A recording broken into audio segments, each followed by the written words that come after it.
उस दौर में एक नई चीज थी जो इंडिया में हो रही थी, हमारे लिए एक नई चीज थी एज अ ऑडियंस थी। हम देख रहे थे कि इंटरनेट पर ऐसा क्या, मतलब छोटे छोटे स्केचेस आ रहे हैं, छोटी छोटी कहानियां आ रही है। विदेशी कंटेंट जो लोग देखते होंगे उनके लिए वो चीज शायद नई नहीं होगी, लेकिन ज्यादातर पब्लिक के लिए वो नई चीज थी। वहां वो देश के जीतू भैया हो चुके थे, एक आइडल टीचर हो चुके थे। सबको चाहिए था कि यार जीतू भैया जैसा इंसान मेरे जीवन में आ जाए, तो अब मैं जीतू भैया से मिल लूं तो क्या राय मांगूंगा, क्या उनसे अपने दिल के बातें करूंगा, डाउट्स क्लियर करूंगा। मतलब वो एक इतना अच्छा लाइकेबल कैरेक्टर था।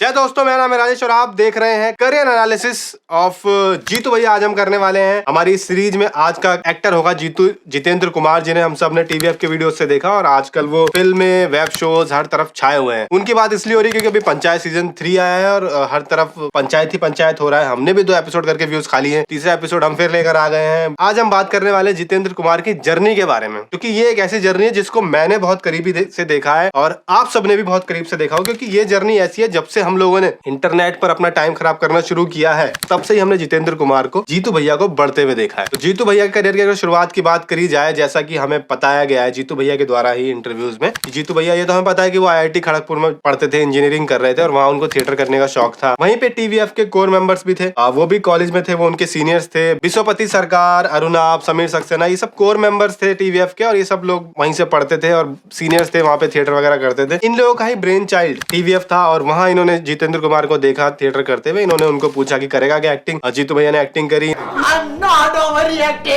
इन्होंने एक स्केच बनाया मुन्ना बजरंगी नाम से, फिर बताते हैं कि जीतू भैया वो स्केच करके चले गए क्योंकि उन्हें लगा कि ये तो क्या ही चलेगा। जॉब करने लगे, फिर उन्हें बुलाया गया कि जीतू चल गया, आजा। फिर ये वापस आया। उसके बाद टीवीएफ की कहानी भी आगे बढ़ चुकी थी, उनका क्यूटियापा सीरीज आना शुरू हो चुका था, केआईडी आया। आप लोगों को बताया था कि चोर को खाने के बाद आइसक्रीम खाने का शौक है बहुत। उस दौर में एक नई चीज थी जो इंडिया में हो रही थी, हमारे लिए एक नई चीज थी एज अ ऑडियंस थी। हम देख रहे थे कि इंटरनेट पर ऐसा क्या, मतलब छोटे छोटे स्केचेस आ रहे हैं, छोटी छोटी कहानियां आ रही है। विदेशी कंटेंट जो लोग देखते होंगे उनके लिए वो चीज शायद नई नहीं होगी, लेकिन ज्यादातर पब्लिक के लिए वो नई चीज थी। छोटी कहानियां, ज्यादा ह्यूमर, प्योर बकचोदी, उस समय गाली गलौज भी होता था, तो एक नई चीज थी, मजेदार चीज थी। और उस समय गाली से रिलेटेड कुछ भी आता था वो चल जाता था। चाहे हम हनी सिंह के गाने ले लें, एलिजिटली हनी सिंह कहा जाता है, हनी सिंह के ही गाने थे वो, लेकिन उन्होंने कभी कबूला नहीं है। वो गाने ले लें, उसके अलावा और गाने ले लें, डबिंग्स होते थे गाली गलौज वाले। सनी देओल की मिमिक्री होती थी, मुझे याद है, गाली गलौज वाली, तारीख पे तारीख, तारीख पे तारीख, आने गई तारीख, ऐसे करके डायलॉग मारते सनी देओल वहाँ पे। तो वो उस दौर में ये सब चीजें बहुत चल जाती थी। एआई भी आया, ये आए, इन्होंने भी कुछ एक गाली गलौज करी स्टार्टिंग में, चली, लेकिन मोर ओवर इनका कंटेंट फिर थोड़ा क्लीन होता चला गया। लेकिन जीतू की जर्नी पर आते हैं। उसके बाद जितेंद्र वापस आया और उसके बाद उन्होंने बैक टू बैक कई सारे कैरेक्टर प्ले किए, बहुत सारी पैरोडीज करी, जहाँ पे वो सारे कैरेक्टर अच्छे करते थे, लोगों को पसंद वहीं से वो आने लग गए थे। वो चाहे अरविंद केजरीवाल बनते थे। अर्नब जी, हम कौन है?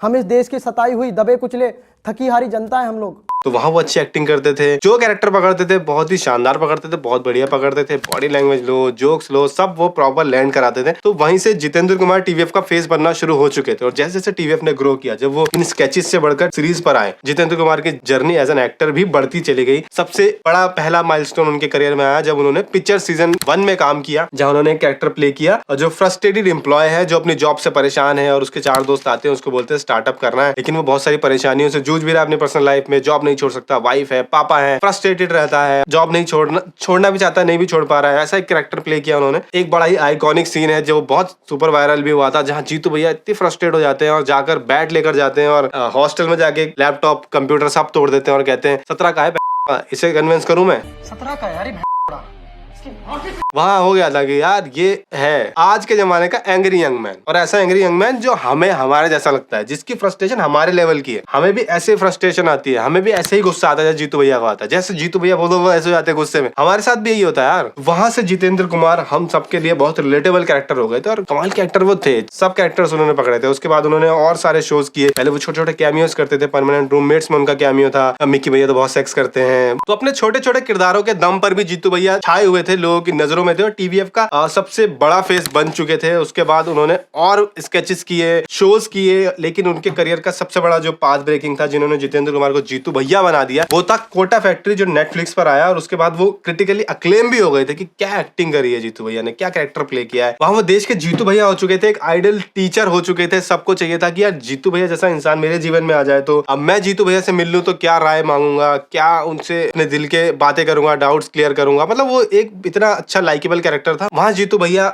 देश के चहीते हो गए। उसके बाद जीतू भैया ने बॉलीवुड में भी कदम रखा, उनकी कई फिल्में बॉलीवुड में भी आ चुकी हैं और फिल्में चली ना चली हो, लेकिन उनका काम हमेशा पसंद किया गया है। चमन बहार नाम की एक फिल्म थी जो मेरी फेवरेट है जीतू भैया की, बहुत शानदार एक कैरेक्टर प्ले किया था, जहाँ पे एक लड़का है जिसके एक पान का खोखा है और उसके पान के खोखे के सामने एक लड़की का घर है जो थोड़ी वर्क वाइज उससे अमीर है, और जीतू भैया वही पान चलाते हैं और वो लड़की अमीर है, तो वो सब लड़के आके उनके पान के खोखे पे ही उनकी जो क्रश है उस पे लाइनें मार रहे होते हैं। तो एक बड़ी अच्छी एक उलझी हुई कहानी थी, उन्होंने बड़े अच्छे से कैरेक्टर प्ले किया था। फिल्म के अंदर ह्यूमर था, फिल्म थोड़ी डार्क भी थी, बहुत शानदार फिल्म थी। उसके अलावा जादूगर उनकी फिल्म आई, उनके अलावा उनका बड़ा बॉलीवुड ब्रेक भी आया, शुभ मंगल ज्यादा सावधान, जहाँ उन्होंने आयुष्मान खुराना के साथ लिप किस सीन भी किया था, जिसके बाद बड़ी चर्चाएं हुई थी कि वाह क्या ब्रेव एक्टिंग है दोनों की। और मुझे लगता है उनके हिसाब से उनके करियर का सबसे बड़ा पाथ ब्रेकिंग पॉइंट तो पंचायत ही होगा। लॉकडाउन में आया और लॉकडाउन में सबसे बड़ी चर्चाओं में वो शो रहा था, और उसके बाद भी उसके 3 सीजन आ चुके हैं और कोई एक ऐसा इंसान मुझे आज तक मिला नहीं जिसने बोला हो कि नहीं सीजन 2 ज्यादा अच्छा था, नहीं सीजन 3 हल्का हो गया, सीजन 1 ज्यादा अच्छा था। सबने उनकी तारीफ करी है, उनके शो की तारीफ करी है। और जीतू भैया की तारीफ इसलिए भी होती है क्योंकि रियल लाइफ में बहुत रियल कैरेक्टर लगते हैं। अगर आप उनका इंटरव्यू सुनो, उनकी बातें सुनो, तो बहुत रियल बातें वो कर रहे होते हैं, तो ऐसा फील होता है कि कनेक्शन फील होता है। एक तो हमने उन्हें ग्रो होते देखा है अपने साथ, जब से यूट्यूब पे हमने काम करना शुरू किया, हमने देखना शुरू किया, मैं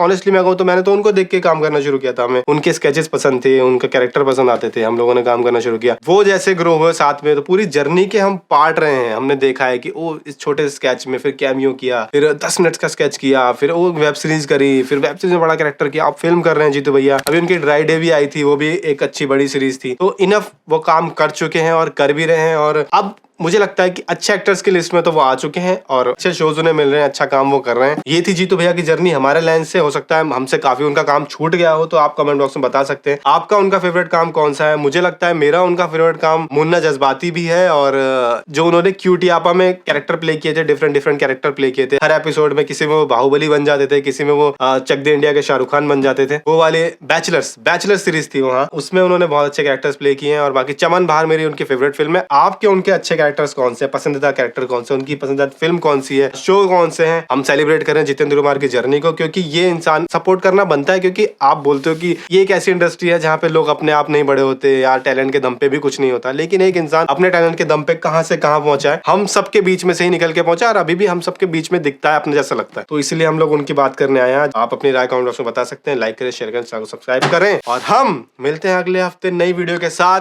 चलते